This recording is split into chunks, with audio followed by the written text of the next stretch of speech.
पाकपत्तन में दरियाए सतलेज की सैलाबी सूरत हाल पर जिला इंतजामिया हाई अलर्ट है। नाइम अशरफ रंधावा, डिस्ट्रिक्ट रिपोर्टर पाकपत्तन, और आप देख रहे हैं आज तक। पाकपत्तन में दरियाए सतलज की सैलाबी सूरत हाल पर जिला इंतजामिया high alert. Naeem Ashraf Randhawa, district reporter Pakpattan, और आप देख रहे हैं आज तक। आज तक की वीडियोस देखने के लिए हमारा चैनल सब्सक्राइब कीजिए और बेल आइकन को क्लिक कीजिए ताकि आप हमारी आने वाली वीडियोस से बाखबर रह सकें।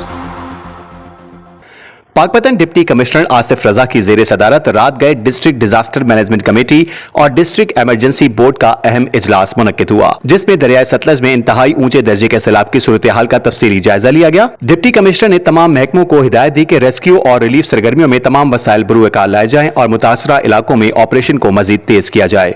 उनका कहना था कि इन्हिला के बाद रिलीफ कैंप्स में सैलाब मुतासरीन को खाने, इलाज और मवेशियों के लिए तमाम सहूलियात फराहम की जा रही हैं। डिप्टी कमिश्नर ने वाज़ेह किया कि आखिरी शख्स को भी महफूज मकाम पर मुंतकिल करने तक रेस्क्यू ऑपरेशन जारी रहेगा। वजीर आला पंजाब की खुसूसी हिदायत पर मुतासरा इलाकों की ड्रोन सर्वेलेंस भी शुरू कर दी गई है। महकमा सेहत को क्लिनिक ऑन व्हील और फील्ड अस्पताल मुकम्मल तौर पर फाल रखने की हिदायत की गई है, जबकि डीसी ऑफिस में कायम मरकजी कंट्रोल रूम से तमाम सरगर्मियों की मॉनिटरिंग की जा रही है।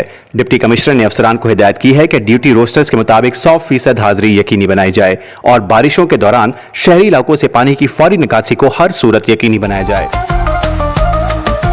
आज तक न्यूज, खबर सच के साथ।